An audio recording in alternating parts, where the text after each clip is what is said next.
আজকের পাঠযজ্ঞের পাঠসূচি ভক্তিগায়ত্রী ভবসাগরও, সেখানে কনকদি, রীনাদি, বৈশাখীদি, গীতার চতুর্থ অধ্যায় পাঠ ও ব্যাখ্যা শ্লোক নাম্বার 29 থেকে 31 লক্ষ্মীনারায়ণ স্যার, ভজন অথবা সমবেত ভক্তিগীতি বিষ্ণুপদ স্যার, ঈশপনির্দেশ মন্ত্র নাম্বার 1 অনুবাদ ও ব্যাখ্যা দেবাশিস স্যার, ভাগবত পুরাণ প্রার্থনা সঙ্গীত মিতা ম্যাডাম, শ্রীমদ্ ভাগবতম ভাগবত পুরাণ মাহাত্ম্য প্রথম স্কন্ধ চতুর্থ অধ্যায় 1 থেকে 20 আমি আছি ও নিবেদিতা দি আছেন।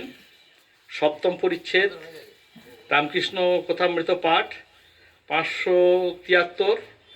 তারপর আছে রিনা পর্ণিভ্যাস, ওইটা বোধহয় বাইরে থেকে আছে ওদের ভজন পত্রনবিশ না পত্রনবিশ, সাতমায়ের কথা শ্রীমা সারদা দেবী, বেলাদি, ভারতের বিবেকানন্দ,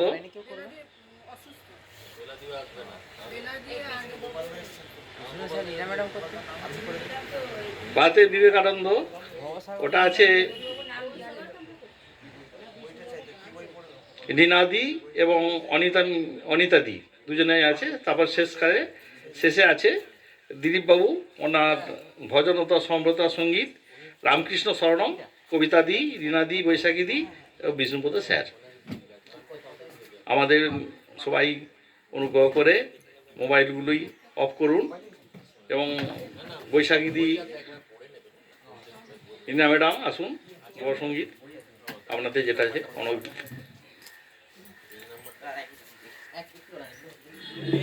বিবেকানন্দের পেজ নাম্বারটা বলুন তো। 42 পাতায়। 42 পাতা। দরকার নেই গুরু দেব। সম্মান অভিনন্দন।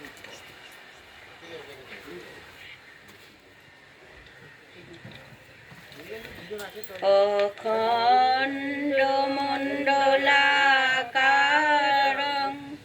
ব্যক্তং যেন চরাচরং তৎপদং দর্শিতং যেন তস্मै শ্রী গুরবে নমঃ। তস্मै শ্রী গুরবে নমঃ। ভবসাগর তারণ কারণ হে রবিনন্দন বন্ধন খণ্ডন হে ভবসাগর তারণ কারণ হে রবিনন্দন বন্ধন খণ্ডন হে শরণাগত কিঙ্কর ভীত মনে শরণাগত কিঙ্কর ভীত মনে গুরুদেব দয়া করো দীন জনে গুরুদেব দয়া করো দীন জনে গুরুদেব দয়া করো দীন জনে হৃদি কন্দর তামস ভাস্কর হে তুমি বিষ্ণু প্রজাপতি শঙ্কর হে পরব্রহ্ম পরাৎপর বেদ ভনে পরব্রহ্ম পরাৎপর বেদ ভনে গুরুদেব দয়া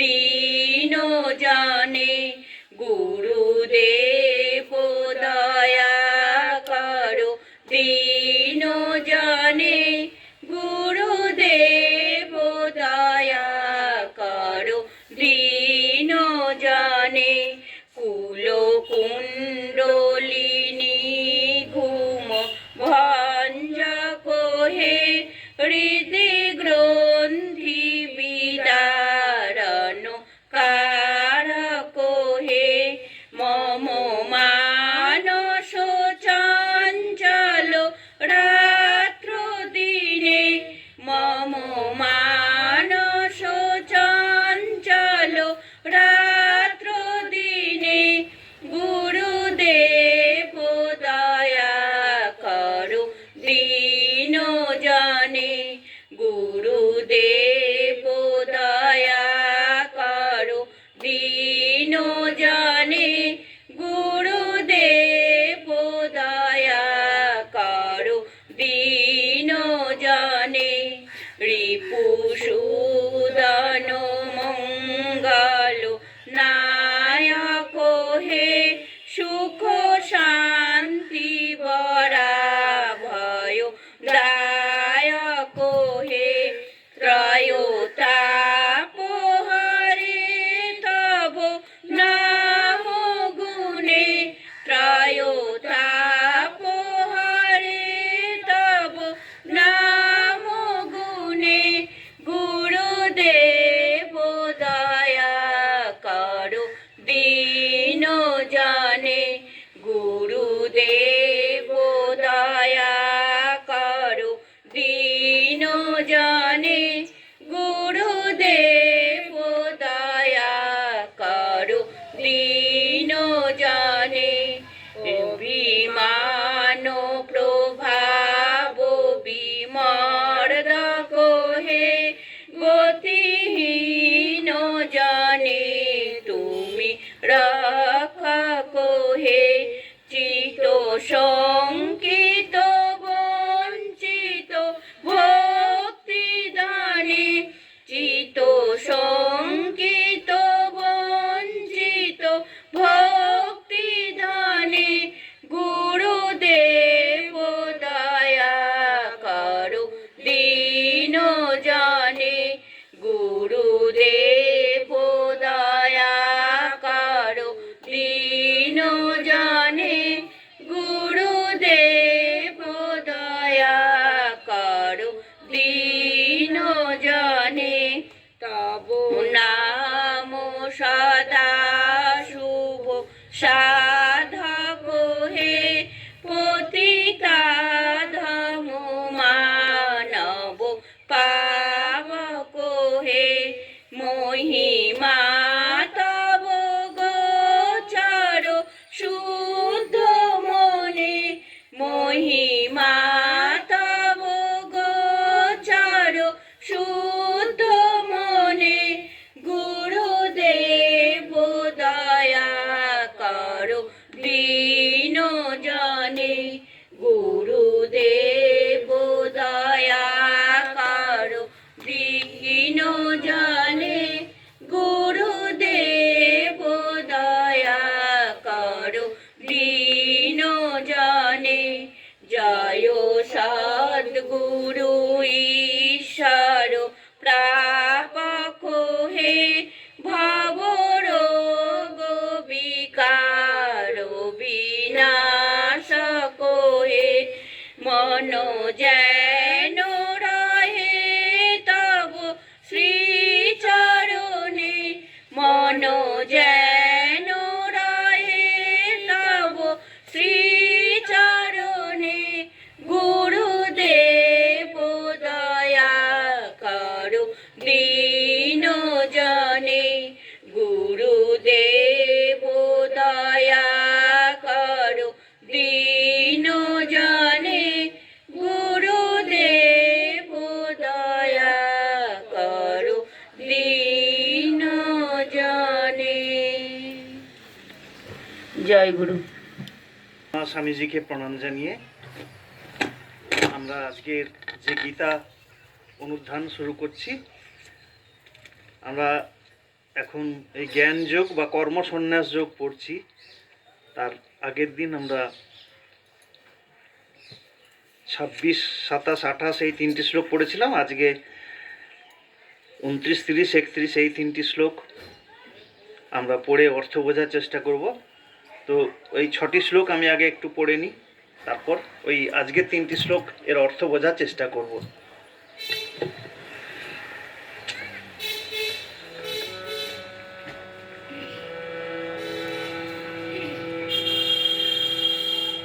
বসুদেব সুতং দেবং কংসচাণূরমর্দনম দেবকী পরমানন্দং কৃষ্ণং বন্দে জগদ্গুরুম। ওম শ্রী পরমাত্মনে নমঃ।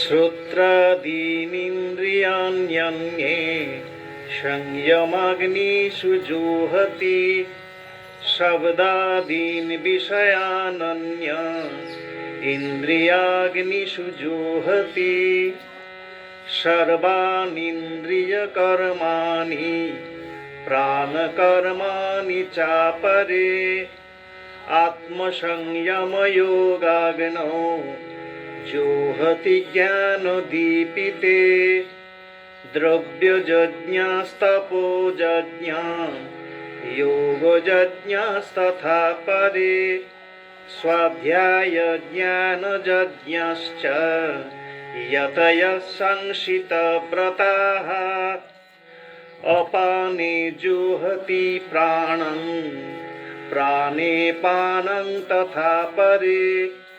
प्राणापानगतिरुद्ध्वा प्राणायामपरायणाः अपरे नियताहाराः प्राणान् प्राणेषु जुहति सर्वेप्येते यज्ञविदः यज्ञक्षपितकल्मषाः यज्ञशिष्टामृतभुजो यान्ति ब्रह्म सनातनं नायं लोकस्य यज्ञस्य कूतन्यः कुरुषोत्तमा। ॐ नमो भगवते वासुदेवाय। ॐ श्रीकृष्णार्पणमस्तु। हरि ओम तत्सत्।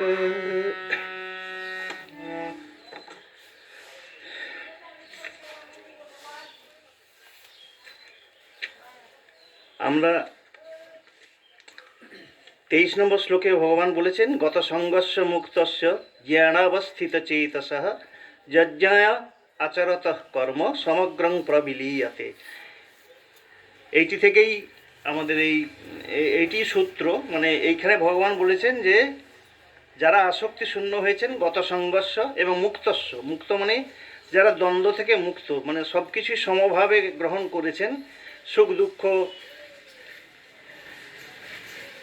শীত উষ্ণ এই সমস্ত যে দ্বান্দ্বিক বিষয়গুলি সেইগুলি থেকে মুক্ত হয়েছেন, সবই সমদর্শী এবং জ্ঞান অবস্থিত চেতস, যার চিত্ত জ্ঞানে অবস্থিত হয়েছে, ঈশ্বর জ্ঞানে ব্রহ্ম জ্ঞানে স্থিত হয়েছে, সেই সমস্ত সাধক যজ্ঞায় মানে যজ্ঞের নিমিত্ত আচরত কর্ম আচরণ, তাদের যে কর্ম আচরণ তাদের সেগুলি কি হয় সমগ্রং প্রবিলীয়তে, তার এই কর্ম সমস্ত কিন্তু এই জীবনেই বিলীন হয়ে যায়, ব্রহ্মে বিলীন হয়ে যায় এবং তার ফল কি হয়, তিনি কিন্তু বন্ধন মুক্ত হয়, সংসার বন্ধন থেকে মুক্ত হয়ে যান, তাকে আর এই পৃথিবীতে এই দুঃখ শোকময় পৃথিবীতে আর আসতে হয় না। তো এই যজ্ঞায় আচরত কর্ম মানে যজ্ঞের নিমিত্ত যে কর্ম আচরণ এখান থেকেই শুরু হয়েছে। যে যজ্ঞটা কি, যজ্ঞ এখানে একটা কি বল প্রতীকী শব্দ। যজ্ঞ মানে এখানে নিষ্কাম কর্মকে যজ্ঞ বলা হয়েছে। যজ্ঞে যেমন আমরা বিভিন্ন জিনিস আহুতি দিই, এখানেও সে বিভিন্ন জিনিস আহুতি দিয়ে কর্ম করার কথা বলা হয়েছে এবং কর্মের যে ফলটা সেটা কামনা একদম না করে সমস্ত কর্ম সেই ঈশ্বরের জন্য করছি, এইরকম ভেবে নিষ্কামভাবে কর্ম করা, সেই যে সমস্ত কর্ম সেইগুলো সমস্ত কি যজ্ঞ বলে বলা হচ্ছে। সেই যজ্ঞের বিভিন্ন ধরন, মানে ওই রুচি বা বিশ্বাস বা সামর্থ্য অনুযায়ী বিভিন্ন যে সাধকের বিভিন্ন রকমের যে যজ্ঞ, সেগুলো সব আমরা পড়েছি এর আগে। অনেক রকমের যজ্ঞের কথা আমরা পড়েছি। আজকে আমরা যেটা পড়ব সেটা হচ্ছে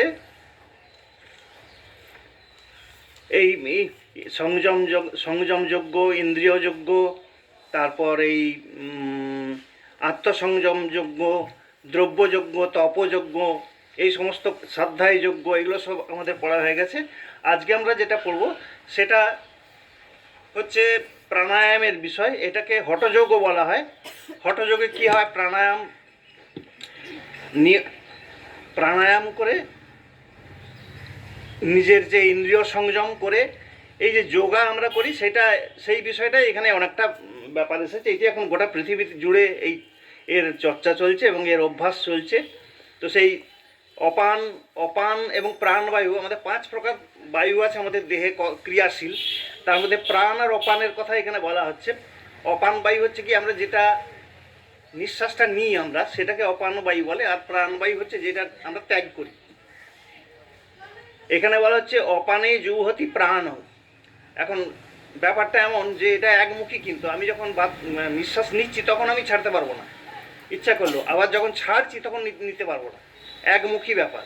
তো সেই যখন অপানে জুহতি প্রাণ, মানে যখন আমি নিঃশ্বাস নিচ্ছি, অপান মানে হচ্ছে এটা প্রশ্বাস গ্রহণ করছি যেটা, তখন কিন্তু নিঃশ্বাসটা আমি আর ছাড়তে পারছি না।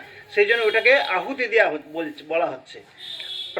প্রাণ আহুতি মানে হচ্ছে যে সমর্পণ করা বা কোনো কিছুকে সত্য ত্যাগ করে কারো কাছে সমর্পণ করা, সেটাই আহুতি। তো জুহতি মানে আহুতি দেওয়া।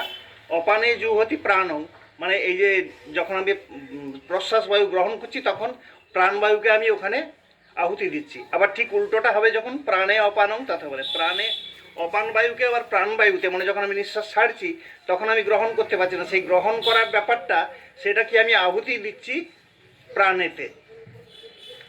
তথা অপরে মানে সেই রকম অপরে মানে কেউ অন্য সকলে, কেউ কি করেন প্রাণে জুহাতি প্রাণং, আবার কেউ কি করে প্রাণে অপানং তথা পরে, অপর কেউ প্রাণে অপান বায়ুকে আহুতি দেন।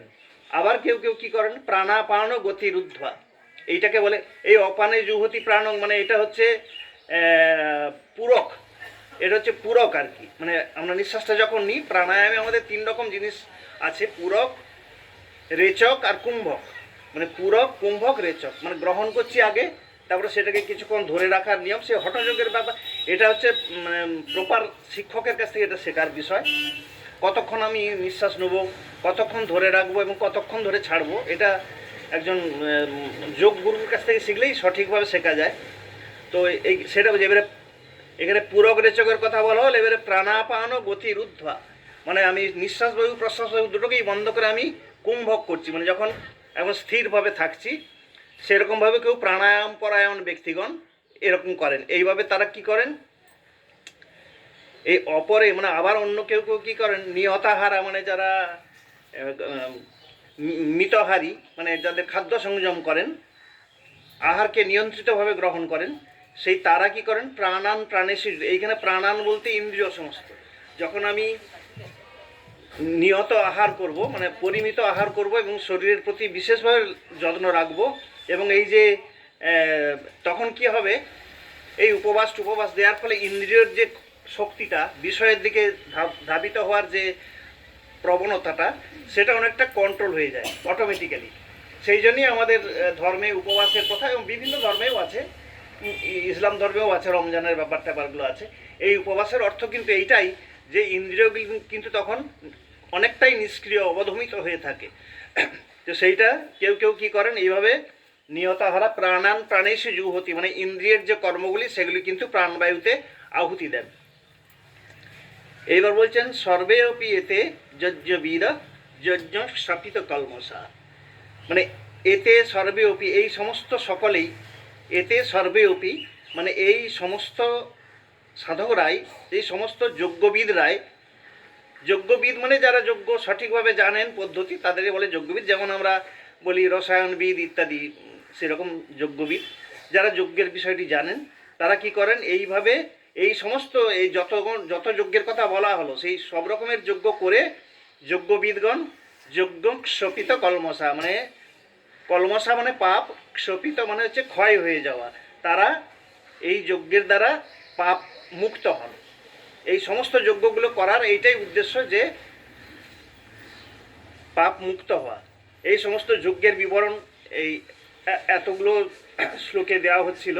মানে ব্রহ্মার্পণং ব্রহ্মহবি থেকে শুরু হয়েছিল 24 নম্বর শ্লোক থেকে এই 30 পর্যন্ত হলো বিভিন্ন যজ্ঞের মানে বিভিন্ন নিষ্কাম কর্মের পদ্ধতিগুলি এখানে বর্ণনা করা হলো। এইবার উনি বলছেন ভগবান যে এই যজ্ঞ করলে কি হয় আর না করলে কি হয়, সেটা এর পরের শ্লোকে 31 নম্বর শ্লোকে বলছেন যে যজ্ঞ শিষ্টামৃত ভুজ যান্তি ব্রহ্ম সনাতনম, মানে এইটি হচ্ছে যারা যজ্ঞ করেন। যজ্ঞ শিষ্টা অমৃত ভুজ মানে যজ্ঞের পরে যে যজ্ঞে আহুতি দেওয়ার পরে যে অবশিষ্ট থাকে, আমরা দেখেছি পূর্ণাহুতি দেওয়ার পর কলার বা এরকম অনেকে সেটাকে গ্রহণ করেন, অমৃত হিসাবে ভক্ষণ করেন। তো সেই যে যজ্ঞের পরে যে অবশিষ্ট থাকে সেটাকে অমৃত বলে গ্রহণ করা হয়।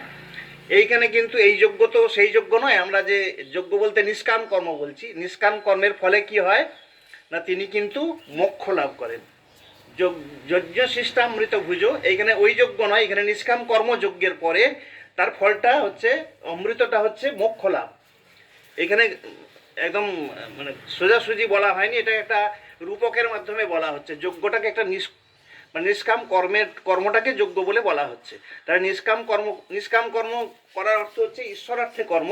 ঈশ্বরার্থে কর্ম মানে পরার্থে কর্মটাও ঈশ্বরার্থে কর্ম, কারণ আমাদের গীতা আগেই বলেছেন যে সমস্ত জীবের মধ্যেই ভগবান আছেন, ঈশ্বর আছেন, ব্রহ্মময়, সমস্ত পৃথিবীময়, জগৎময় ব্রহ্ম বিরাজিত।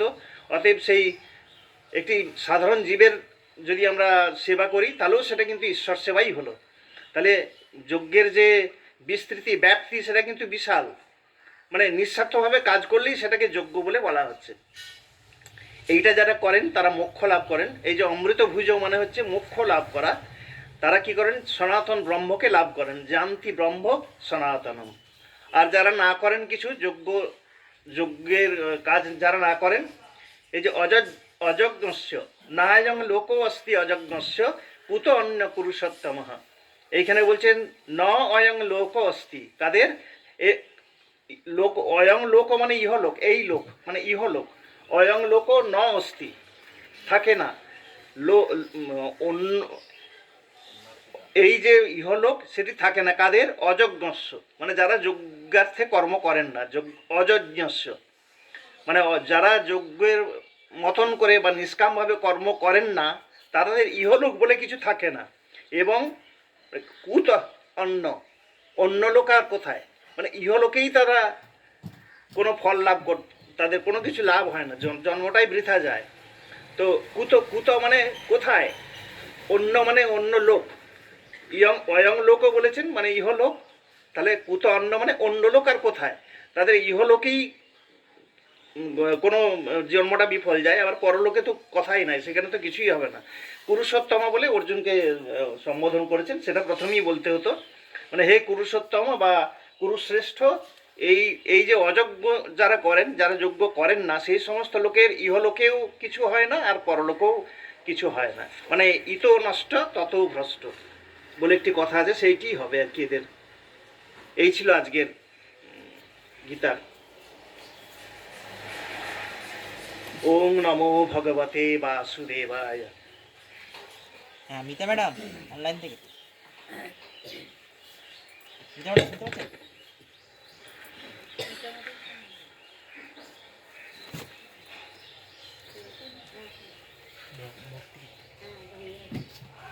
ভক্তিগীত, ভক্তিগীত, হ্যাঁ ভক্তিগীতিটা, ভক্তিগীতি বিশেষ কেন নাই তো আপনাদের সেবা করে পারেন। উনি এই মাত্র করলেন। হ্যাঁ মিতা ম্যাডাম, হ্যাঁ ম্যাডাম শুরু করুন, শুনতে পাচ্ছেন? আছে না অনলাইনে? আচ্ছা বলুন।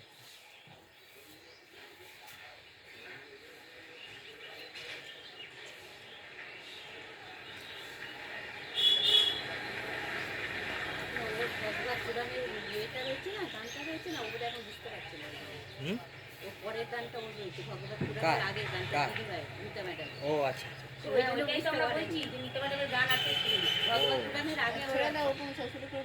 আচ্ছা আর অন্য তারপরেরটা দিয়ে দাও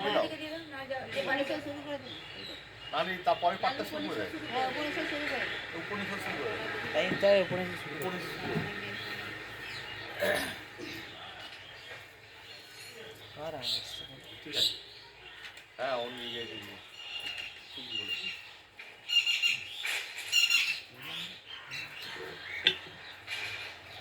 ওই দেখছিস? ওই দেখছিস?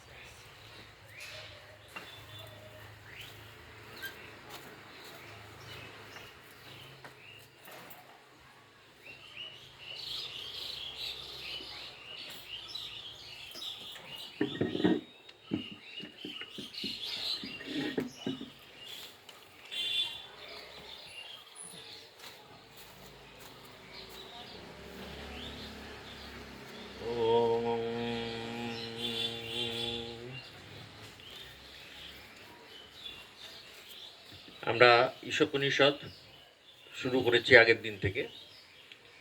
উপনিষদের অন্যতম একটি গুরুত্বপূর্ণ উপনিষদ হচ্ছে এই ঈশোপনিষদ।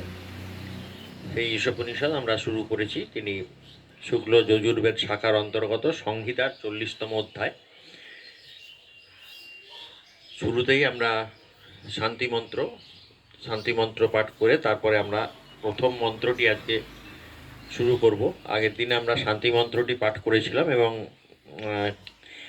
আমরা কিছুটা ব্যাখ্যাও করেছিলাম। আজ আমরা সেই শান্তি মন্ত্রটির আরও একটুখানি বিস্তৃতভাবে বলে তারপরে প্রথম মন্ত্রটি আজকে আমরা শুরু করব।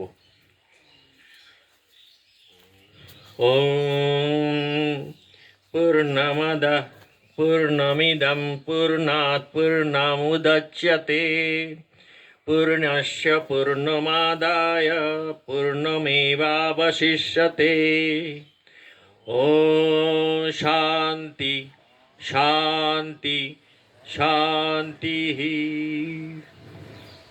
এর আগের দিন আমরা এর অর্থগুলি একটু আলোচনা করেছিলাম, তো আজকেও একটু সামান্য ছুঁয়ে যাব। খালি আগের দিন বেশিরভাগটাই বলা হয়েছে, একটুখানি আর একটু যেগুলো বাকি ছিল একটুখানি ছুঁয়ে তারপর প্রথম মন্ত্রটিতে আসবো।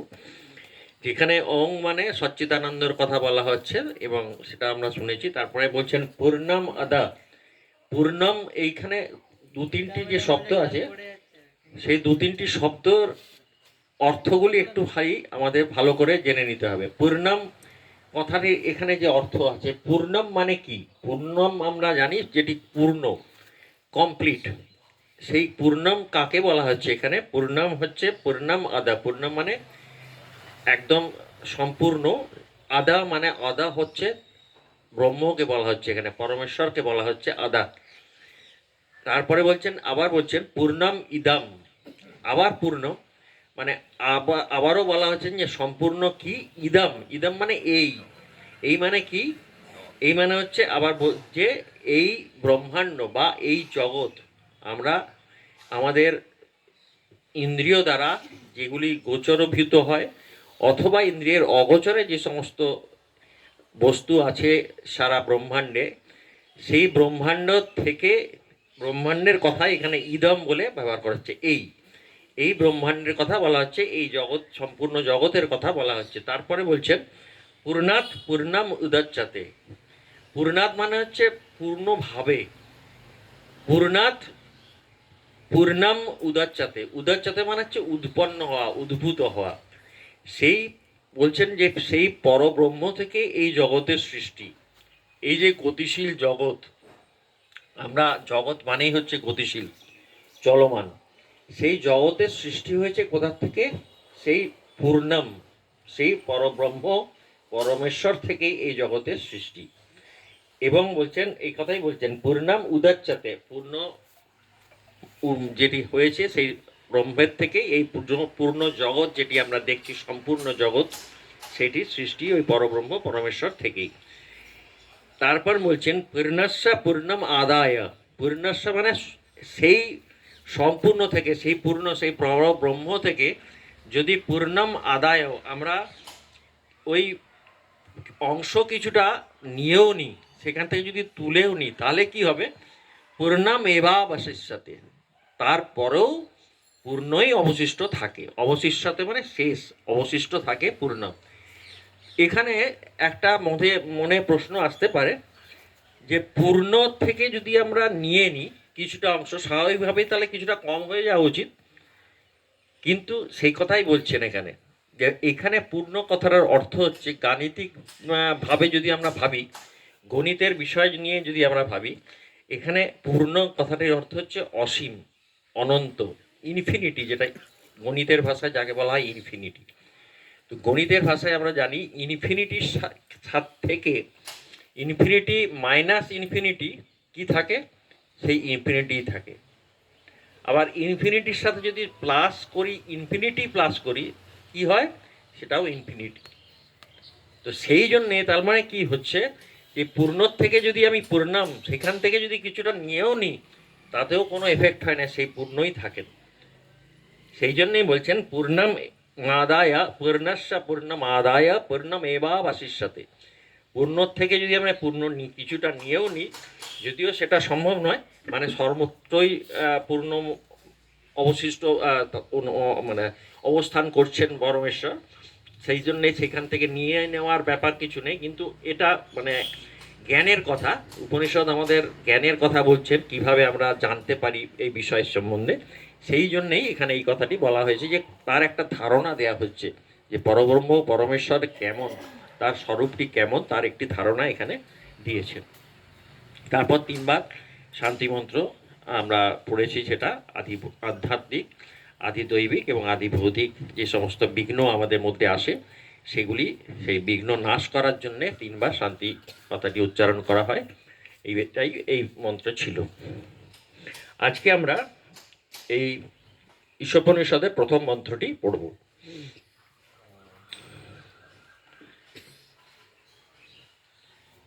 ওম ঈশাবাস্যম ইদম সর্বম যৎকিঞ্চ জগত্যাং জগৎ তেন ত্যক্তেন ভুঞ্জিতা মা গৃধঃ কস্য সিদ্ধনম।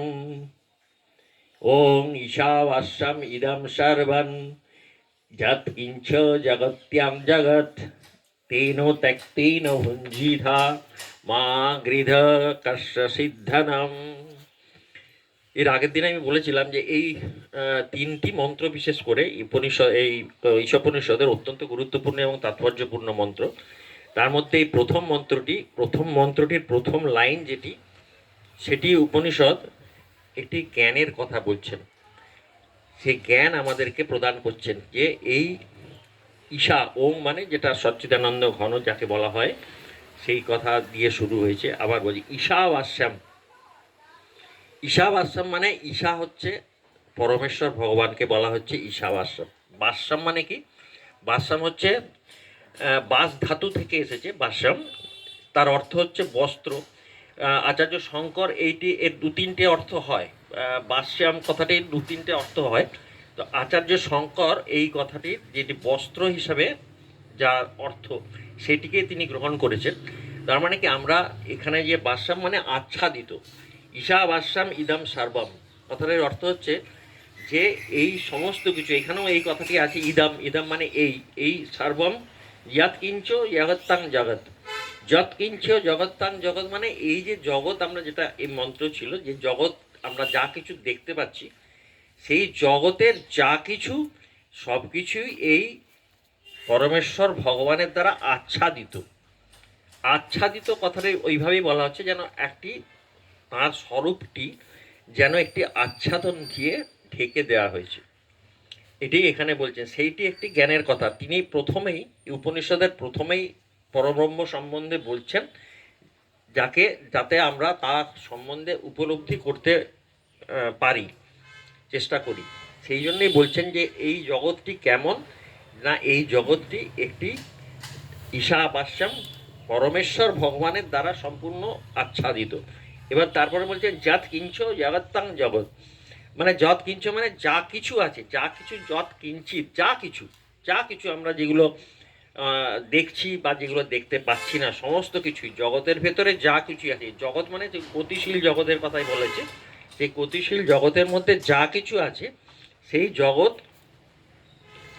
সমস্তটাই আচ্ছাদিত পরমেশ্বর ভগবানের দ্বারা। এইটি একদম বুঝিয়ে দেওয়া হলো, এটি একটি জ্ঞানের কথা বলে দিলেন উপনিষদ। তার পরের লাইনটিতে তিনি তো সেইখানে এখানে একটা প্রশ্ন আসবে মনে, যে যদি সব কিছুই আচ্ছাদিত হয় তাহলে আমরা পরমেশ্বর ভগবানকে স্বরূপটি দেখব কী করে? এটা স্বাভাবিকভাবেই আসতে পারে। তার পরের লাইনেই ওই জন্যেই একটি উপদেশ দিচ্ছেন উপনিষদ কীভাবে এইটি উপলব্ধি করা যেতে পারে। তিনি এটাতে বলছেন, তেন ত্যক্তেন ভুঞ্জিতা মা গৃধ কস্যচিৎ ধনম। তেন মানে সেই, এই যে জগৎ, একে বলছেন যে তেন মানে এই ঈশ্বর আছেন যেটি আচ্ছাদিত হয়ে আছেন, সমস্ত জগৎকে আচ্ছাদন করে আছেন, তাকে সঙ্গে নিয়ে মানে তার কথা শুনে তাকে সমর্পণ করে সমস্ত কিছুই তারকে উদ্দেশ্য করে তুমি এই অখিল ব্রহ্মাণ্ডের যা কিছু আছে তুমি তেন ত্যক্তেন ভুঞ্জিতা, ভুঞ্জিতা মানে ভোগ করো।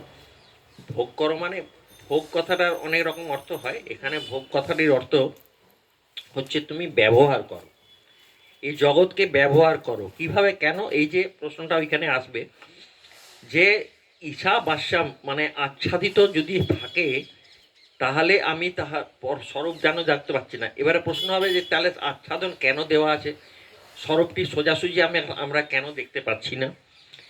এটাই বলছেন যে এই আচ্ছাদনটি দেওয়ার উদ্দেশ্য হচ্ছে আপনাকে পুরো জগৎটিকে ব্যবহার করতে সুবিধা দেওয়া হয়েছে। আপনি আপনার মতো করে এই জগৎটিকে ব্যবহার করুন, আপনি খান দান ঘুমন যা ইচ্ছে করুন, আপনার আশা আকাঙ্ক্ষা কামনা বাসনা সমস্ত কিছু আপনি পূরণ করুন। তারপরেও যদি আপনার সেই স্বরূপটিকে জানার ইচ্ছা হয় তখন কি করবেন, এবং যা কিছু করবেন সমস্ত কিছু ঈশ্বরের সাথে নিয়ে করবেন, ঈশ্বরকে উৎসর্গ করছি সেই ভেবে করবেন। তখন কি হবে?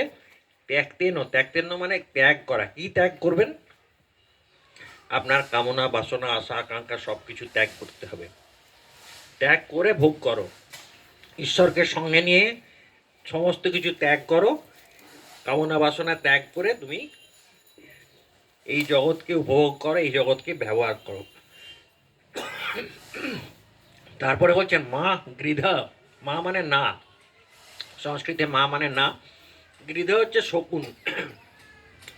মানে শকুনের চোখ যেমন ভাগাড়ের দিকেই থাকে, সমস্ত কিছু খাবারের দিকে থাকে, সেই জন্য বলছে গৃধ হয়েও না, শকুনি হয়েও না, লোভী হয়েও না, লোভ লালসা দূর করো। এবং তারপরে বলছেন কাস্যা, কেন সেটাও বলে দিচ্ছেন, লোভ করে লাভ কিছু নেই। কেন? কাস্যা সিদ্ধনম, কারণ এই ধন, কাস্য মানে কার, এই ধন কার? এই ধন কারও নয়, এই ধন ঈশ্বরের। এই ধন ঈশ্বরের, তাই জন্য এই শকুনের মতো হইও না, লোভ করো না।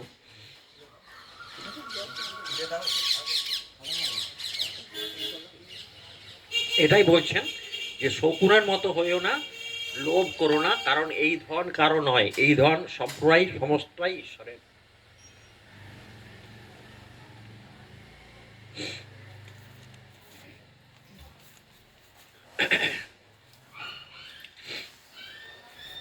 এই ধন সমস্তটাই ঈশ্বরের, এটাই বলতে চাইছেন, এই উপদেশ দিচ্ছেন যে এইভাবে তুমি জীবন ধারণ করো, তখন সমস্ত কিছু প্রয়োগ করো, যেখানে ব্যবহার করো পূর্ণ জগৎকে।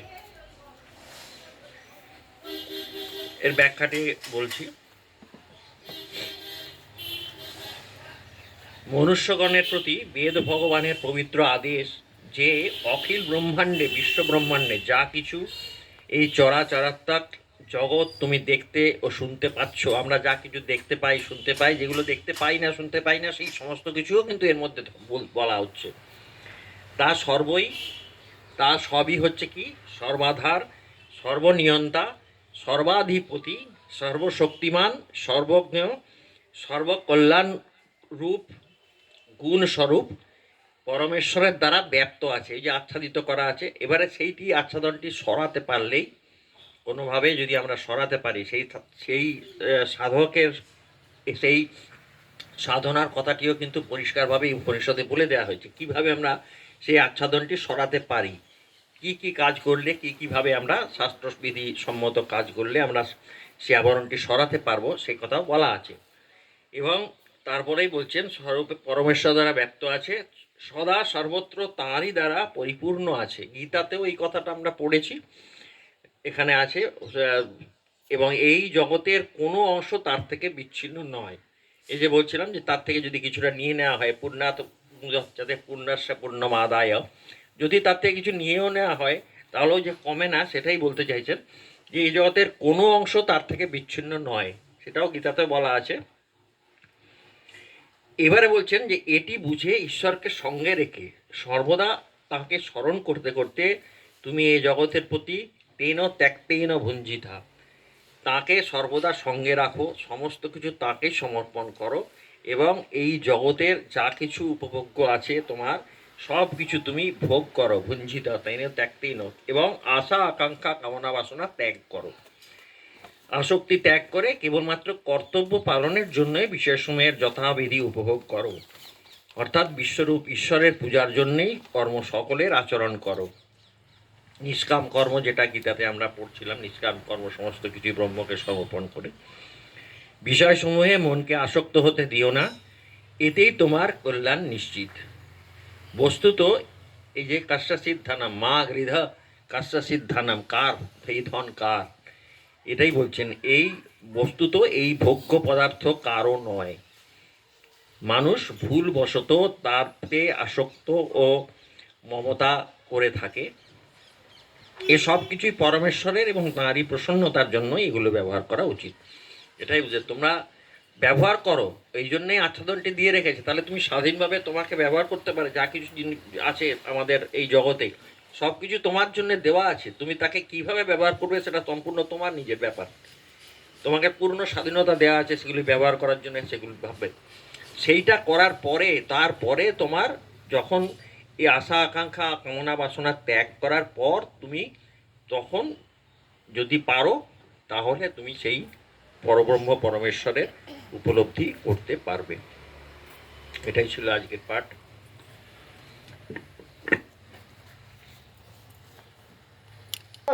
रिपु करहि मिताई गोपद सिंधु अनल शीतलाई गरुर सुमेरु रेणु समताही राम कृपा करी चित बहि जाई राम कृपा करे चित बहि जाहि मूकं करोति वाचालं पंगुं लंघयते गिरिं यत्कृपया तमहं वन्दे परमानन्दमाधवम्।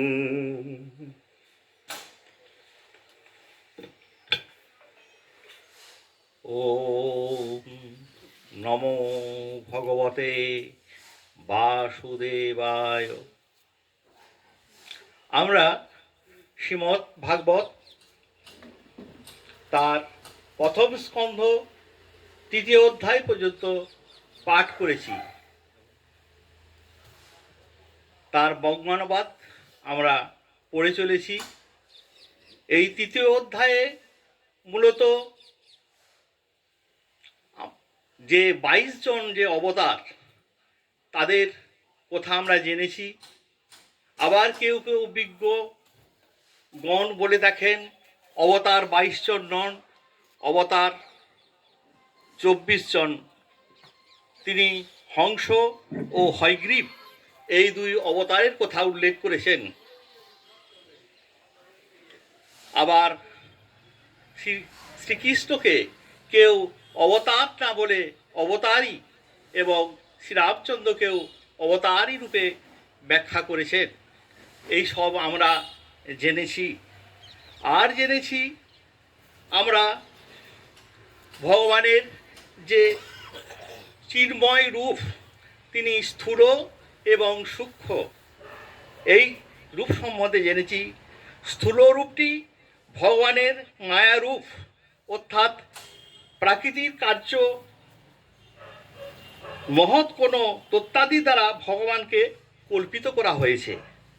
আর সূক্ষ্মরূপ যেটি, সেটি হলো স্থূল দেহ থেকে উৎকৃষ্ট ভগবানের এক সূক্ষ্ম অব্যক্ত রূপ, যে রূপ না স্থূলের মতো না আকাশাদি গুণযুক্ত, না তাকে দেখাও যায় না, আর তাকে কোনো ব্যাখ্যা করাও যায় না। সেটাই হলো সূক্ষ্ম শরীর। তাতে আত্মাতে আরোপ করা বা তার মধ্যে আত্মার অনুপবিষ্ট হওয়াতেই জীবের উৎপত্তি হয় বা জীবজগতের সৃষ্টি হয়। আমরা এইমাত্র ঈশপবর্জিতে শুনলাম, সেখানেও তার মন্ত্রতে এই কথাটি শুনলাম যে পূর্ণাৎ পূর্ণম উচ্চতে, অর্থাৎ পরম ব্রহ্ম থেকেই এই সূক্ষ্ম জীবের সৃষ্টি হয়েছে। এখন এই যে শ্রীমদ্ ভাগবতম, এটা কেন সৃষ্টি হলো? যখন মহাভারতের যুদ্ধের শেষের পর শ্রীকৃষ্ণ ধর্ম জ্ঞান তাকে নিয়ে তার পরম ধামে চলে গেলেন, তখন সমস্ত কলিযুগে জ্ঞান ও চক্ষুরহিত অজ্ঞানীদের অজ্ঞতা দূর করার জন্য এই শ্রীমদ্ ভাগবত নামক পুরাণ, এই জ্ঞান সূর্যটি প্রকটিত হয়েছে। তাছাড়াও আমরা জানি অনেক আগে থেকে এই বেদ শাস্ত্রটি ছিল, যেটি নাম ছিল শ্রুতি। সেই বেদকে এই ব্যাসদেব চারটি ভাগে, ঋক, সাম, যজু এবং অথর্ব, এই চারটি ভাগে ভাগ করলেন।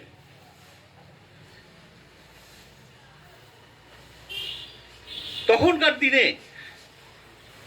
এই বেদ যা তার মন্ত্র, সমস্ত শূদ্র জাতি, স্ত্রীলোক এবং পতিতদের শোনার কোনো অধিকার ছিল না।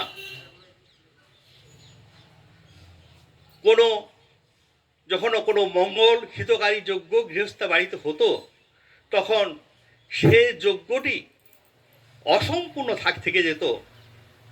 ব্যাসদেব তিনি জ্ঞানী ব্যক্তি, তিনি রচনা করলেন মহাভারত সমস্ত বেদেরকে সরলভাবে ব্যাখ্যা করলেন, তবুও তার মন শান্ত হলো না।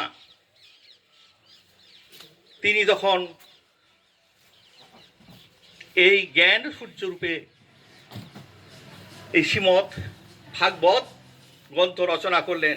এটি একটি এমনই গ্রন্থ, যে গ্রন্থ শুনলে সমস্ত পাপ ছুটে পালায়। এর আগে আমরা শুনেছি, যেমন বাঘকে দেখে নেকড়ে ছুটে পালায়, তেমনি শ্রীমদ্ ভাগবত পুরাণের কথা শুনলে পাপ ছুটে পালায়। এখন কোন সময়ে এই শ্রীমদ্ ভাগবত এই রচনা করেছিলেন, সেই সম্বন্ধে আমরা এই যে চতুর্দশ অধ্যায় সেখানে ব্যাখ্যা করা হয়েছে। চারটে যুগ, সত্য, কেতা, দাপর।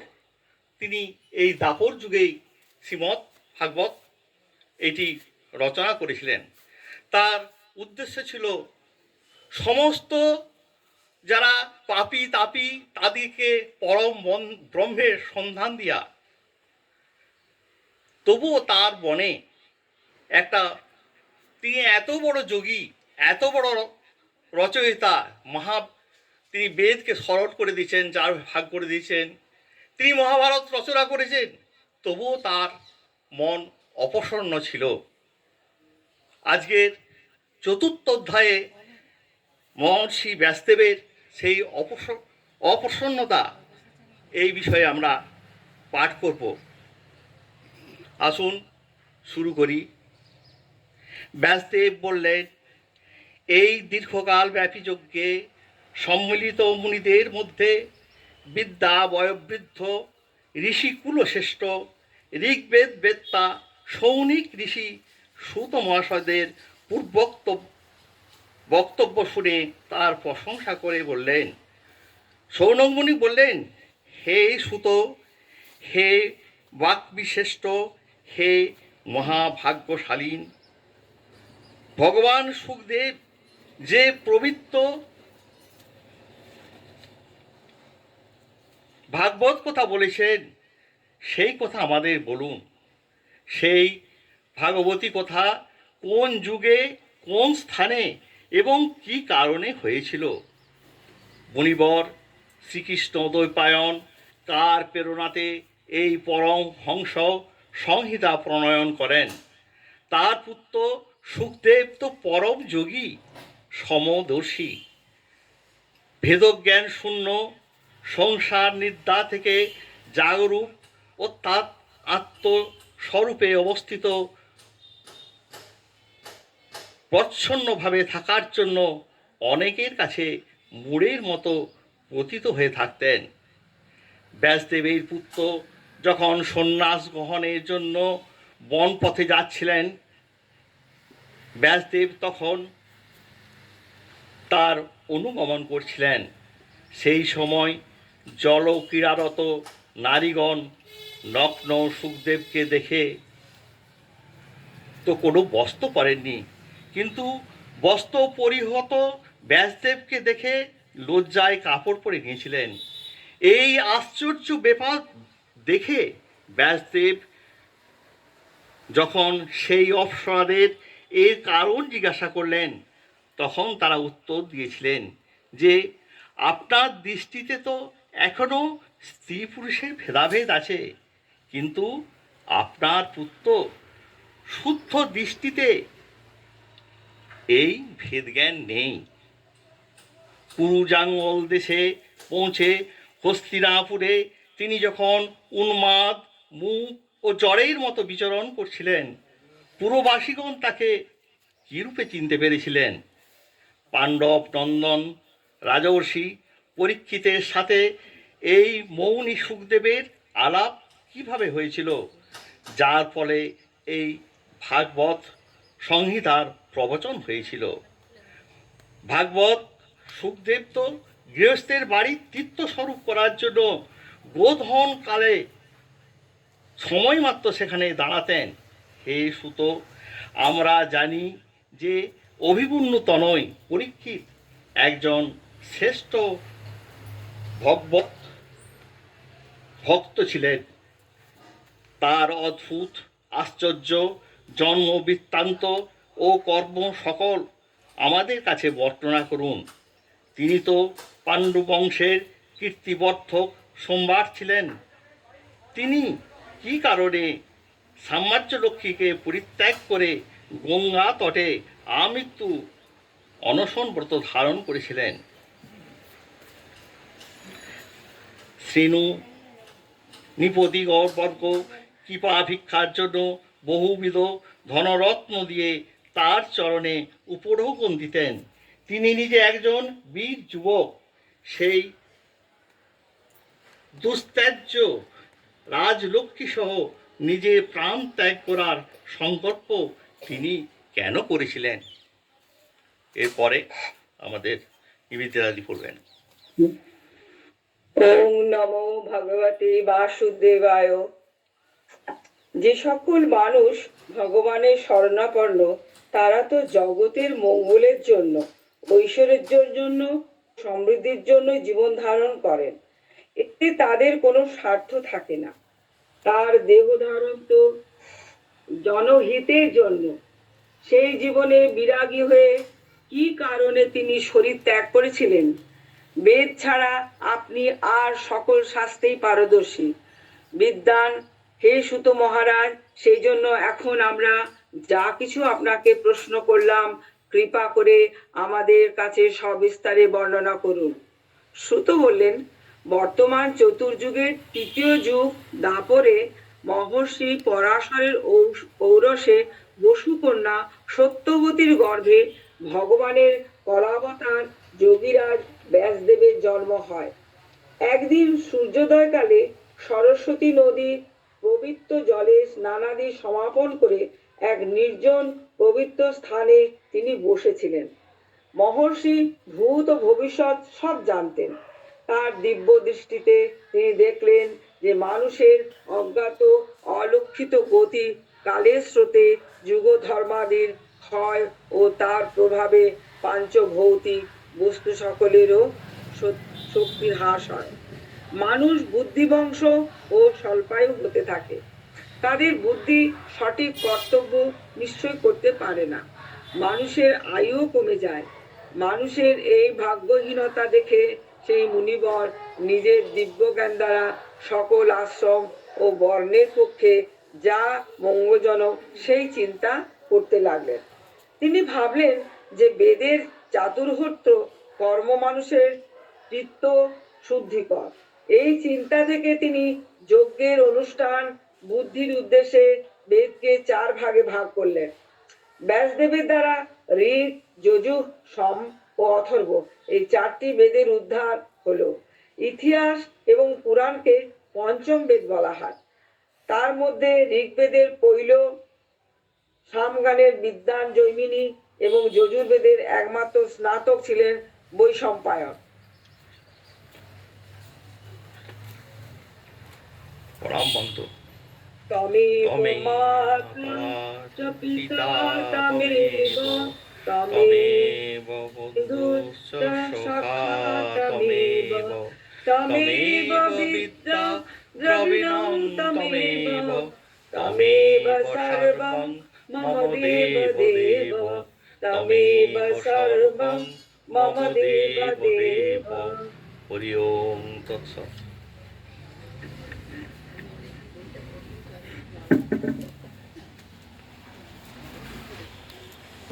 ভুবি গিনন্তি যে ভুরিদা জনা। ওম স্থাপকায় চ ধর্মস্য সর্বধর্ম স্বরূপিণে অবতার বরিষ্ঠায় রামকৃষ্ণায় তে নমঃ। সপ্তম পরিচ্ছেদ। নাট্যালয়ে নিত্যানন্দ বংশ ও শ্রী রামকৃষ্ণের উদ্দীপন। মাস্টার বাবুরাম খর্দার নিত্যানন্দ বংশের গোস্বামী। নবদ্বীপে নিত্যানন্দ আসিয়াছেন। তিনি নিমাইকে খুঁজিতেছেন। এমন সময় নিমাইয়ের সহিত দেখা হইল। নিমাইও তাহাকে খুঁজিতেছিলেন।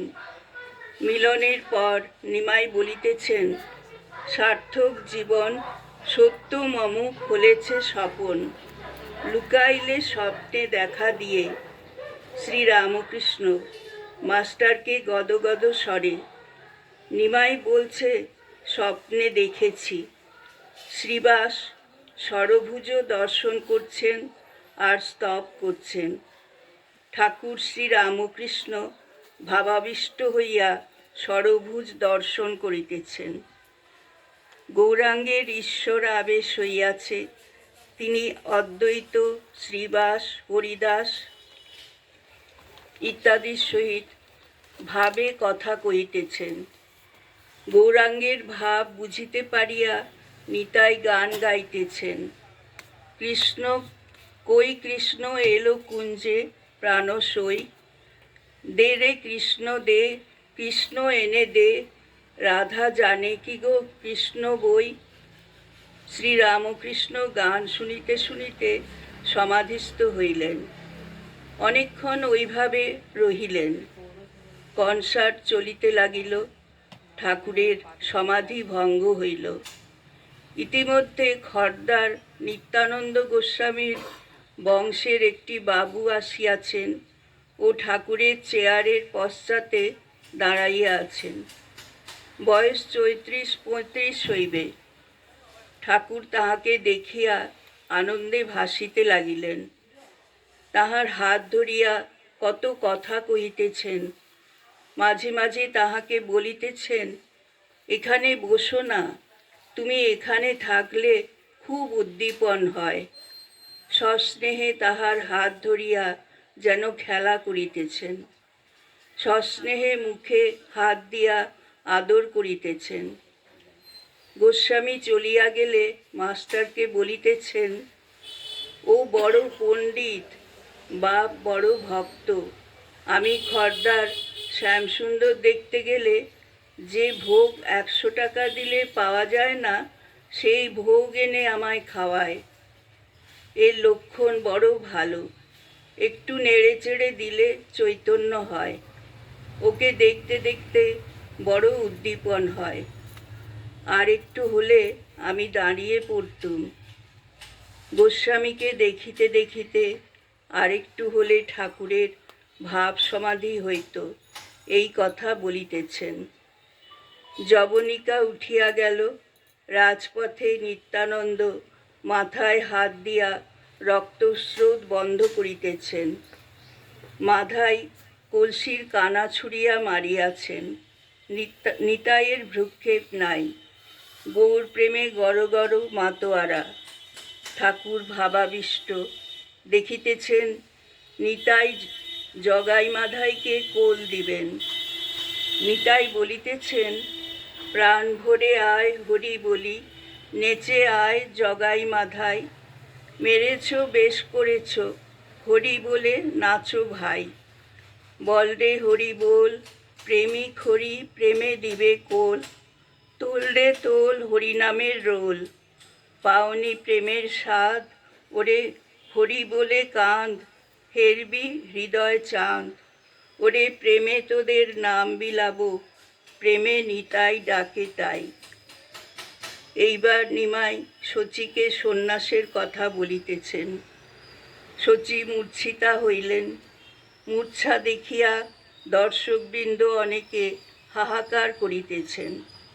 শ্রীরামকৃষ্ণ অনুমাত্র বিচলিত না হইয়া এক দৃষ্টে দেখিতেছেন। কেবল নয়নের কোণে এক বিন্দু জল দেখা দিয়াছে। ওম নিরঞ্জনং নিত্যমনন্ত রূপং ভক্তানুকম পাধৃত বিগ্রহং বৈ ঈশাবতারং পরমেশু মিড্ডং তং রামকৃষ্ণং শিরসা নমাম।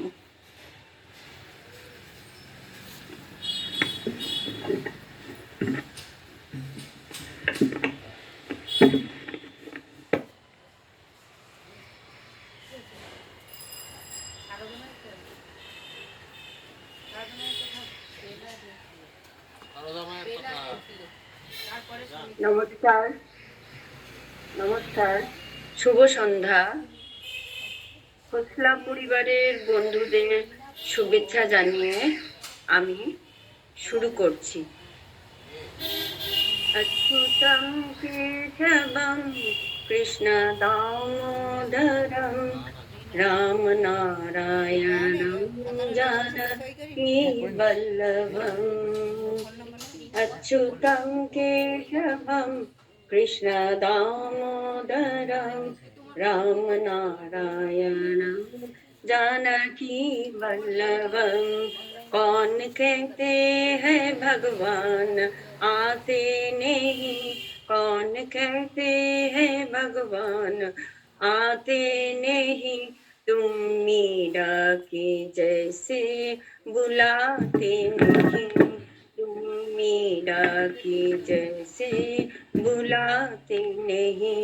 अच्युतं केशवं कृष्ण दामोदरं राम नारायणं जानकी वल्लभं।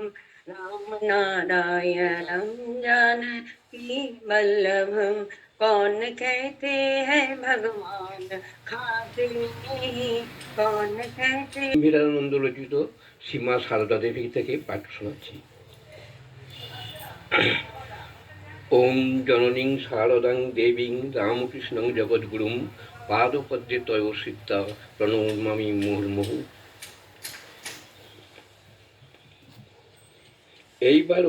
এইবারও পূর্ববারের ন্যায় দীর্ঘকাল কামারপুকুরে কাটাইয়া তিনি পুনরায় কলকাতায় আসেন এবং ভক্তগণের ব্যবস্থা অনুসারে কিছুকাল বেলুড়ে গঙ্গা তীরে রাজু গোমস্তার ভাড়াটিয়া বাড়িতে বাস করেন।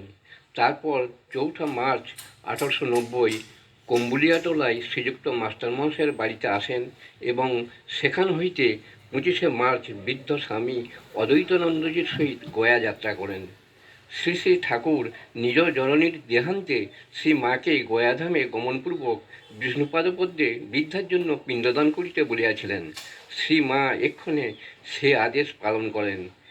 এই সুযোগে তিনি পথে বৈদ্যনাথ দর্শন করেন এবং গয়া হইতে বুদ্ধগয়াতেও যান।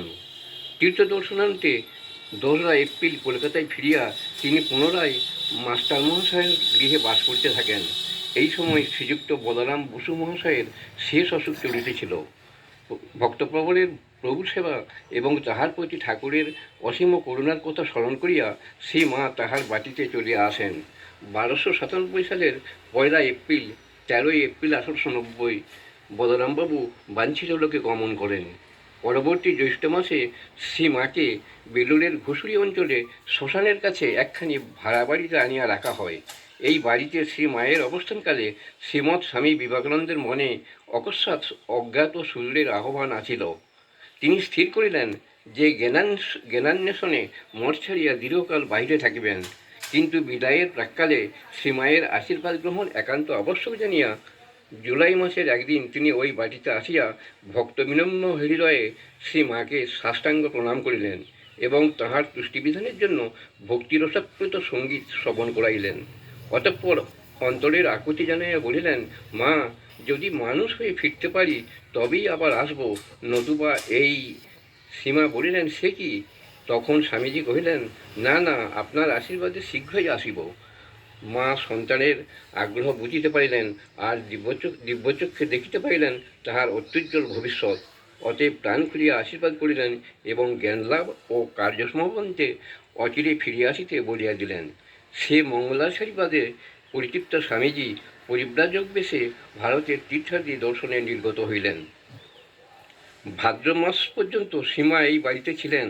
অনন্তর রক্তামশয় হওয়ায় তাহাকে গঙ্গার অপর পারে বরাহনগরে সৌরীন্দ্রমোহন ঠাকুরের ভাড়া বাড়িতে রাখিয়া চিকিৎসা করানো হয়। শ্রীরামকৃষ্ণ মঠ তখন বরাহনগরেই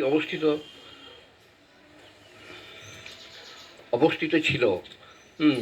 চিকিৎসার ফলে রোগের উপশম হইলে শ্রী মা বলরামবাবুর বাড়িতে আসেন এবং ঈশ্বর দুর্গাপূজার পর কার্তিক মাসে কামারপুকুর হইয়া জয়রামবাটি যান।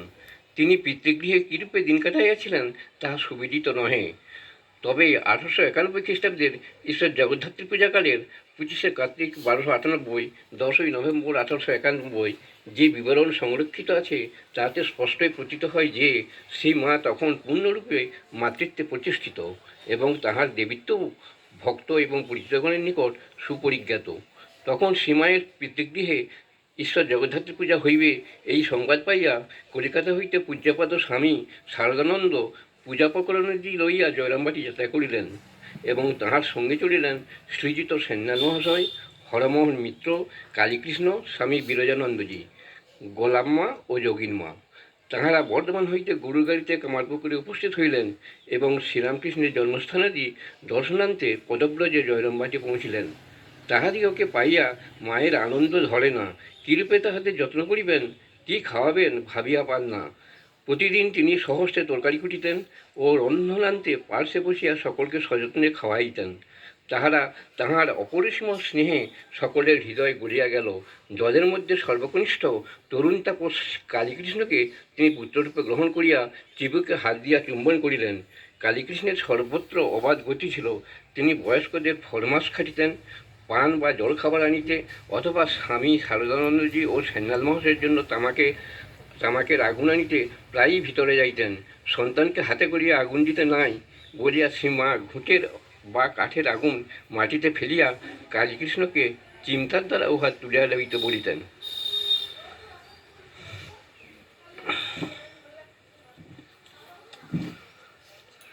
ওং যথাগ্নি দাহিকা শক্তি রামকৃষ্ণের স্থিতা হিয়া সর্ববিদ্যাস্বরূপাং তাং শারদাং প্রণমামহম।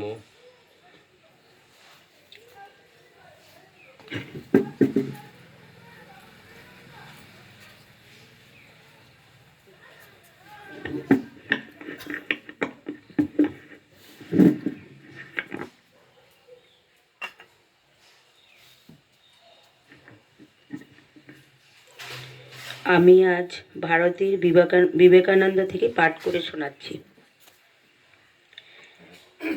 নমশ্রী জ্যোতিরাজায় বিবেকানন্দ সুরয়ে সচ্চিৎ সুখ স্বরূপায় স্বামিনে তাপহারিণে।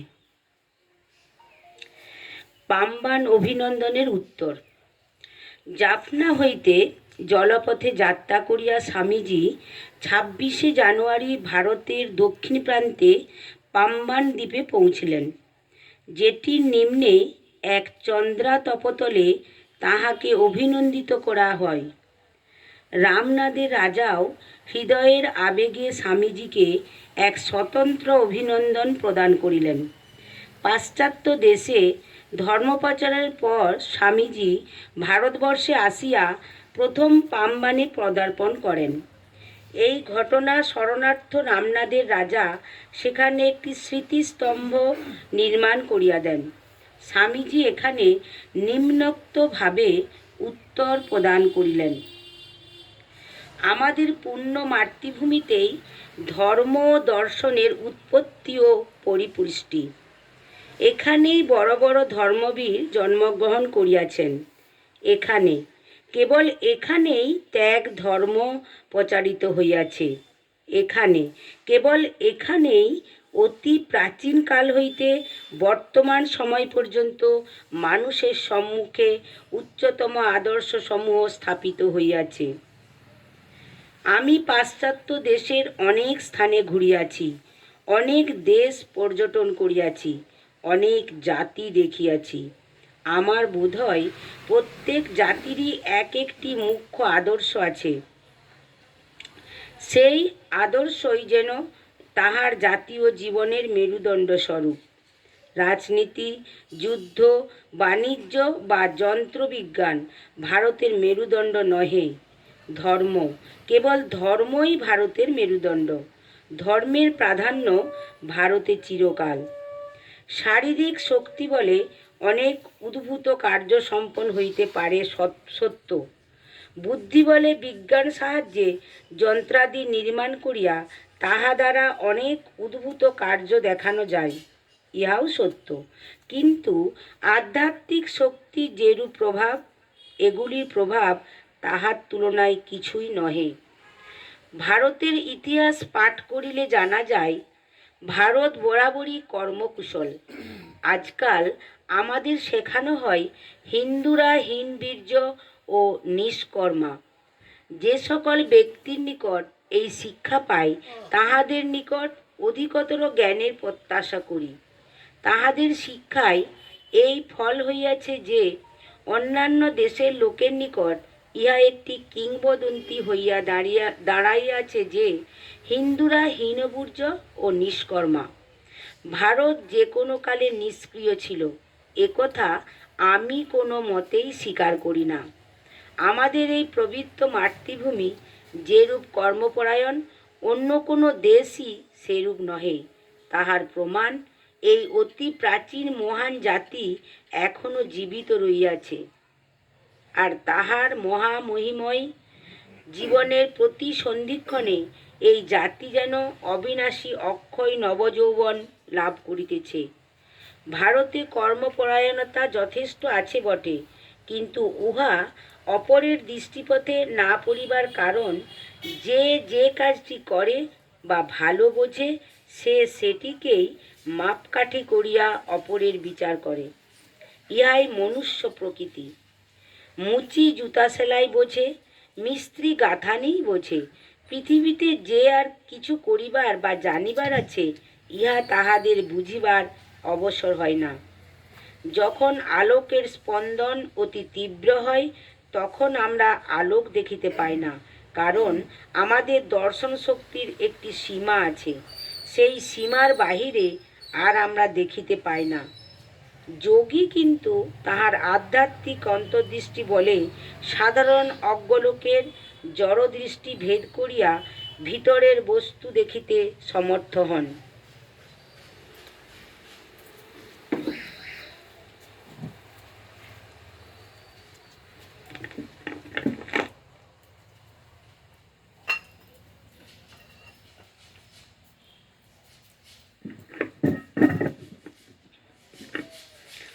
এখানে সমগ্র পৃথিবী আধ্যাত্মিকতার আধ্যাত্মিকতার জন্য ভারত ভূমির দিকে তাকাইয়া আছে। ভারতকে পৃথিবীর সকল জাতির জন্য এই আধ্যাত্মিক খাদ্য যোগাইতে হইবে। এখানে মানব জাতির শ্রেষ্ঠ আদর্শগুলি বিদ্যমান। পাশ্চাত্য বুধমণ্ডলী এখন আমাদের সংস্কৃত সাহিত্য ও দর্শনে নিবদ্ধ ভারতবাসীর সনাতন বিশেষত্বের পরিচায়ক এই আদর্শটি বুঝিবার চেষ্টা করিতেছেন। ইতিহাসে প্রারম্ভ হইতে কোনো প্রচারক হিন্দু আদর্শ প্রচারের জন্য ভারতের বাহিরে যান বা না যান, এখন কিন্তু যাইতেই হইবে। পৃথিবীতে অদ্ভুত পরিবর্তন আসিতেছে। শ্রীকৃষ্ণ বলিয়াছেন, যখনই ধর্মের গ্লানি ও অধর্মের অভূতথান হয়, তখনই আমি জগতের কল্যাণের জন্য আবির্ভূত হইয়া থাকি। ধর্মের ইতিহাস গবেষণা করে আবিষ্কৃত হইয়াছে যে কোনো জাতির ভেতর উত্তম নীতিশাস্ত্র প্রচলিত, সেই জাতি উহার কতক অংশ আমাদের নিকট হইতে গ্রহণ করিয়াছে। আর যে সকল ধর্মে আত্মার অমরত্ব সম্বন্ধে জ্ঞান পরিস্ফুট, সেগুলিও মুখ্য বা গৌণভাবে আমাদের নিকট হইতেই ওই ভাব গ্রহণ করিয়াছে। ঊনবিংশ শতাব্দীর শেষ ভাগে দুর্বলের ওপর প্রবলের যেরূপ অত্যাচার, দস্যুতা, জুলুম প্রভৃতি হইতেছে, পৃথিবীর ইতিহাসে আর কখন এরূপ হয় নাই। সকলেই জানেন, বাসনা জয় না করিলে মুক্তি নাই। যে প্রকৃতির দাস, সে কখনো মুক্ত হইতে পারে না। পৃথিবীর সব জাতি এখন এই মহাসত্য বুঝিয়া উহার আদর করিতে শিখিতেছেন। শিষ্য যখন এই সত্য ধারণা করিবার উপযুক্ত হয়, তখনই তাহার উপর গুরুর কৃপা হয়। ভগবান অনন্ত কাল সকল ধর্মের মানুষের প্রতি প্রভূত দয়া প্রকাশ করিয়া তাহাদের জন্য সাহায্য প্রেরণ করিতেছেন। আমাদের প্রভু সকল ধর্মেরই ঈশ্বর, এই উদার ভাব কেবল ভারতেই বর্তমান। পৃথিবীর অন্যান্য ধর্মগ্রন্থে এরূপ উদার ভাব দেখাও তো। বিধির বিধানে আমরা হিন্দুগণ বড় সংকটময় ও দায়িত্বপূর্ণ অবস্থায় পড়িয়াছি। পাশ্চাত্য জাতিগুলি আমাদের নিকট আধ্যাত্মিক সহায়তার জন্য আসিতেছে। ভারত সন্তানগণের এখন কর্তব্য সমগ্র পৃথিবীকে মানব জীবনের সমস্যাগুলি প্রকৃষ্ট সমাধান শিক্ষা দেবার জন্য নিজেদের উপযুক্তভাবে গড়িয়া তোলা। ভারতবাসীরা সমগ্র পৃথিবীকে ধর্ম শিখাইতে ন্যায়ত বাধ্য। একটি বিষয়ে আমরা গৌরবের সহিত স্মরণ করিতে পারি। অন্যান্য দেশের শ্রেষ্ঠ ও বড় লোকেরা পার্বত্য দুর্গ নিবাসী পথিকের সর্বস্ব লুণ্ঠনকারী দস্যু ব্যানারগণ হইতে তাহাদের বংশাবলীর উৎপত্তি হইয়াছে। এইরূপ দেখাইতে পারিলে বড় আনন্দ ও গৌরব অনুভব করেন। আমরা হিন্দুগণ কিন্তু পর্বত গুহা নিবাসী, ফলমূলাহারী, ব্রহ্ম ধ্যানপরায়ণ মুনি ঋষির বংশধর বলিয়া নিজেদের পরিচয় দিতে গৌরব অনুভব করি। আমরা এখন অবনত ও হীন হইয়া পড়িতে পারি, কিন্তু যদি আমাদের ধর্মের জন্য আমরা প্রাণপণ করি, তবে আবার আমরা মহৎ পদবীতে উন্নীত করতে পারিব। আপনারা আমাকে যে আন্তরিকতার সহিত অভ্যর্থনা করিয়াছেন, সেজন্য আমার হৃদয়ে ধন্যবাদ গ্রহণ করুন। রামনাদের রাজা আমার প্রতি যে ভালোবাসা দেখাইয়াছেন, সেজন্য তাহার নিকট আমি যে কত কৃতজ্ঞ তাহা ভাষায় প্রকাশ করিতে অক্ষম। যদি আমার দ্বারা কিছু সৎকার্য হইয়া থাকে, তবে তাহার প্রত্যেকটির জন্য ভারত এই মহানুভব রাজার নিকট ঋণী। কারণ আমাকে চিকাগোয় পাঠাইবার কল্পনা তাহার মনেই প্রথম উদিত হয়। তিনি আমার মাথায় ওই ভাব প্রবেশ করাইয়া দেন এবং উহা কার্যে পরিণত করিবার জন্য আমাকে বারবার উৎসাহিত করেন। তিনি এখন আমার পাশে দাঁড়াইয়া তাহার স্বভাব সিদ্ধ উৎসাহের আরও অধিক কাজে আশা করিতেছেন। যদি তাহার মতো আরও কয়েকজন রাজা আমাদের প্রিয় মাতৃভূমির কল্যাণে আগ্রহান্বিত হইয়া ইহার আধ্যাত্মিক উন্নতির জন্য চেষ্টা করেন, তবে বড় ভালোই হয়।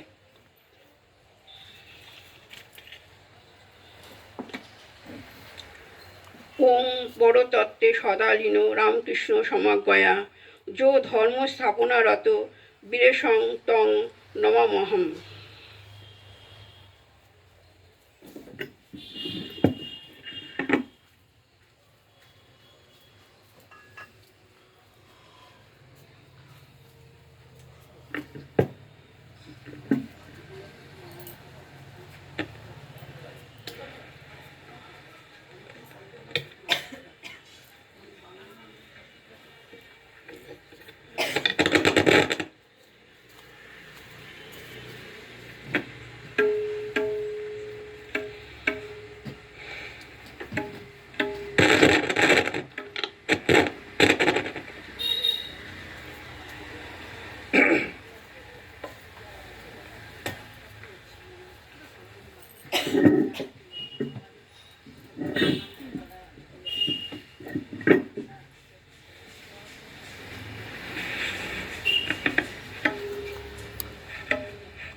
স্তিমিত চিতি সিন্ধু ভেদি উঠিল কি জ্যোতি ঘন, কোটি সূর্য গলাইয়ে ছাঁচে ঢালা কান্তি যেন। স্তিমিত চিতি সিন্ধু ভেদি উঠিল কি জ্যোতি ঘন, কোটি সূর্য গলাইয়ে ছাঁচে ঢালা কান্তি যেন। মায়া খণ্ডিত অখণ্ড বাড়ি বুঝে লীলা কে বা হেন, কোটি সূর্য গলাইয়ে ছাঁচে ঢালা কান্তি যেন। উজ্জ্বল বালক বেশে অখণ্ড ঘর প্রবেশে, প্রেম ঘন বাহু পাশে কাহারে করে ধারণ।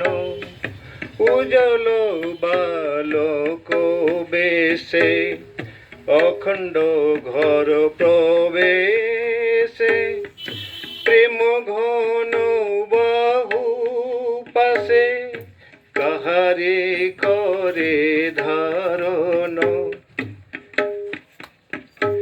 উঠ বীর চল চলি, উঠ বীর আখি মেলি, উঠ বীর আখি মেলি, ছাড়ো ধ্যান চলো চলি।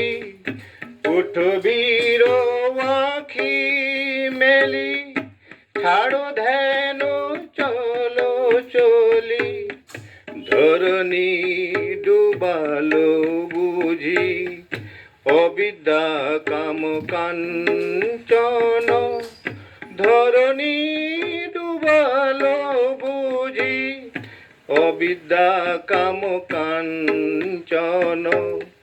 স্তিমিত চিত সিন্ধু ভেদি উঠিল কি জ্যোতি ঘন, কোটি সূর্য গলাইয়ে ছাঁচে ঢালা কান্তি যেন।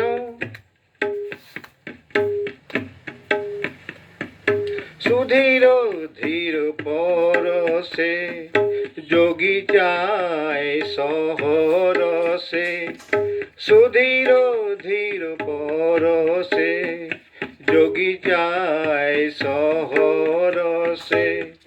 কণ্টকিত তনু মন নীরবে ভাসে বয়ান, সুধীর ধীর পরশে যোগী চায় সহরসে। কণ্টকিত তনু মন নীরবে ভাসে বয়ান। তারা জলি ছায়া পথে স্পর্শে ধরায়া চম্বিতে, তারা জলি ছায়া পথে স্পর্শে ধরায়া চম্বিতে। পুণ্যভূমে উদে আজি পুন নর নারায়ণ, পুণ্যভূমে উদে আজি পুন নর নারায়ণ। স্তিমিত চিত সিন্ধু ভেদি উঠিল কি জ্যোতি ঘন, কোটি সূর্য গলাইয়ে ছাঁচে ঢালা কান্তি যেন, কোটি সূর্য গলাইয়ে ছাঁচে ঢালা কান্তি যেন।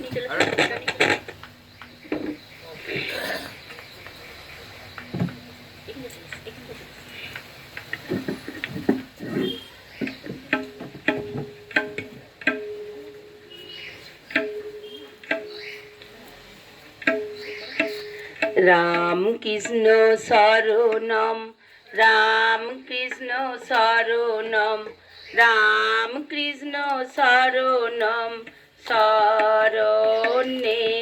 জয় জয় রাম কৃষ্ণ শরণম, রাম কৃষ্ণ শরণম, রাম কৃষ্ণ শরণম শরণে। মা শারদা শরণম, মা শারদা শরণম, মা শারদা শরণম শরণে। মা শারদা শরণম, মা শারদা শরণম, মা শারদা শরণম শরণে। জয় জয় রাম কৃষ্ণ শরণম, রাম কৃষ্ণ শরণম, রাম কৃষ্ণ শরণম শরণে।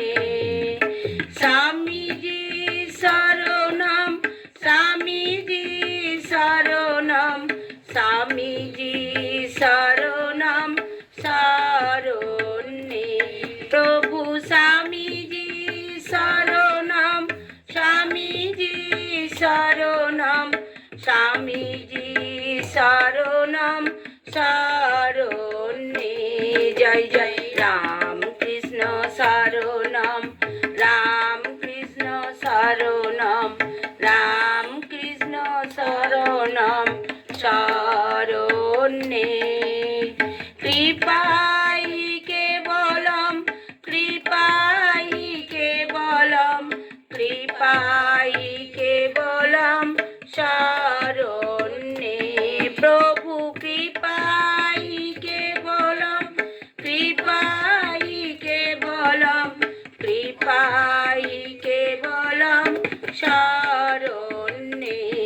জয় জয় রাম কৃষ্ণ শরণম রাম কৃষ্ণ শরণম রাম কৃষ্ণ শরণম শরণ্যে শরণাগত হম শরণাগত হম শরণাগত হম শরণ্যে প্রভু শরণাগত হম শরণাগত হম শরণাগত হম শরণ্যে জয় জয় রাম কৃষ্ণ শরণম রাম কৃষ্ণ শরণম রাম কৃষ্ণ শরণম শরণ্যে নমো শ্রী গুরবে নমো শ্রী গুরবে নমো শ্রী গুরবে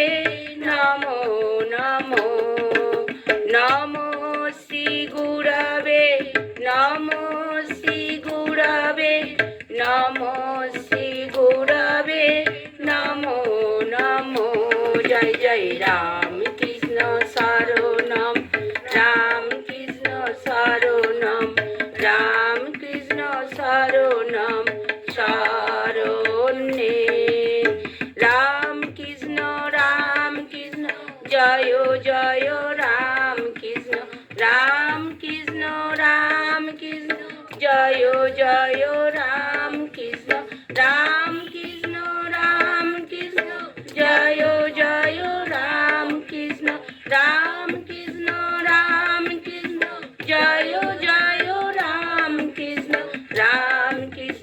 রাম কৃষ্ণ জয় জয় রাম কৃষ্ণ শরণম রাম কৃষ্ণ শরণম রাম কৃষ্ণ শরণম শরণ্যে জয় জয় রাম কৃষ্ণ শরণম রাম কৃষ্ণ শরণম রাম কৃষ্ণ শরণম শরণ্যে জয় শ্রী গুরু মহারাজ জি কি জয় শ্রী ভগবান রামকৃষ্ণ দেব কি জয় শ্রী শ্রী মহামাই কি জয় স্বামীজি মহারাজ জি কি জয় জয় শ্রী ভগবান মদন মোহন জিউ কি জয় মা মৃন্ময়ী ছিন্নমস্তা সর্বমঙ্গলা মাই কি জয় জয় বানেশ্বর শিব জি কি জয় সর্বদেব দেবী কি জয় ভগবত ভক্ত ভগবান কি জয় গঙ্গা মাই কি। আজকের মতো পাঠচক্র সুসম্পন্ন হলো।